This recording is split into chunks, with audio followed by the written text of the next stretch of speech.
Sentry sa interview niya, Boss Mark, Sentry, sa interview niya kasi narinig ko sabi niya, tinanong daw niya yung Diskaya, kayo ba nakipag-collab sa ano ko? Oo daw.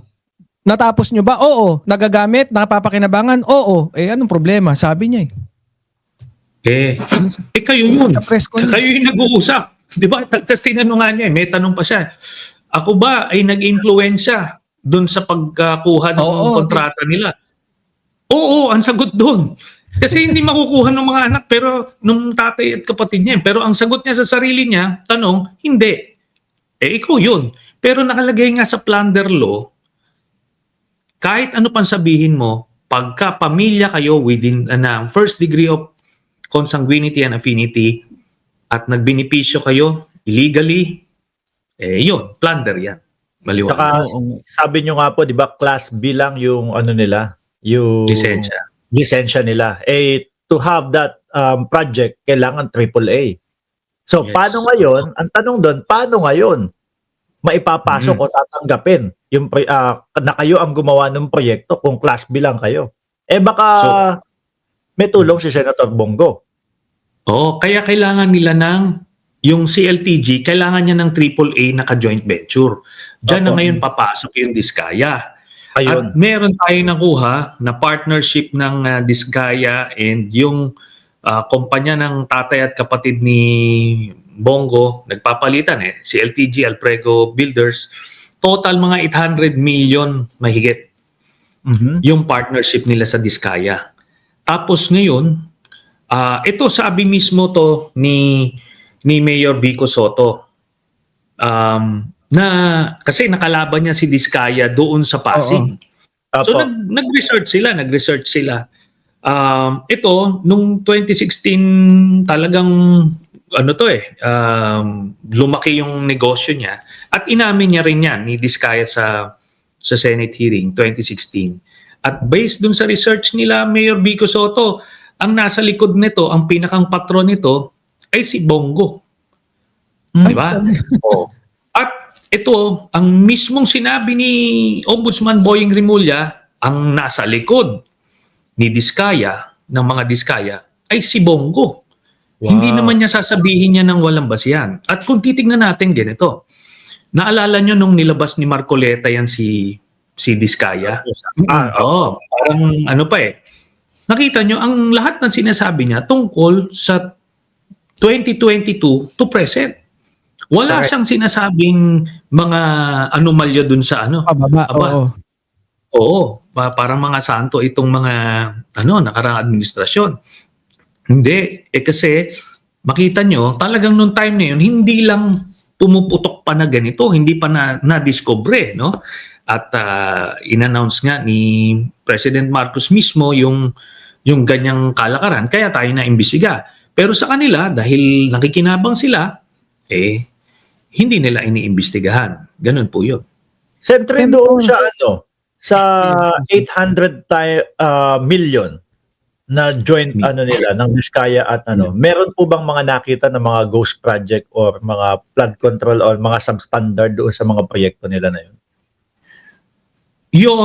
Yung punto na yun, kailangan ng site inspection mismo. Okay? Site, panibagong mga krimen yun Pero yung mismong pagkakuha nga ng proyekto ng pamilya ni Bongo, doon pa lang bawal na. Sa nakita mo. Kaya kahit na sabihin mong, sige, ginawa yun, pero based doon sa mga initial na report, marami incomplete yung mga project nila, pero binayaran ng buo. Yan ngayon. Ang daming iba't ibang krimen yon. Hindi lang basta plunder yon, maraming mga graft charges doon. Sentry, just for clarification, kasi ang nakalagay sa balita, isasampahan niyo si Senator Bongo. Yung anong magiging kaso naman dun sa mga sa pamilya, dun sa tatay tsaka sa anak? Bali lahat sila, kasama sila dun sa plunder. Yung tatay, yung kapatid, si Bongo, at si Digong. Kasi siya yung pinakang approving authority. Pero kasi 'di ba alam naman natin si Bongo at si Digong magkadugtong bituka niya simula mayor hanggang presidente. Kaya Opo. parang parang sila na rin 'yon. Kaya yan 'yon, maliwanag yung kasong ibibigay sa kanila. So silang apat yung involved diyan. May mga nagsasabi, Sentry, na nako, alam ko si Vice Presidente, sinabi din yon. May kumbaga, alam nyo na kung saan papunta yan. Papunta na din sa akin yan at papunta na din doon sa tatay ko yan. No, kumbaga, parang gusto nilang sabihin na, alam nyo naman itong administrasyon na ito, magaling sa pamumulitika at pinipilit nila na i-connect ang mga Duterte. Ano po masasabi nyo doon?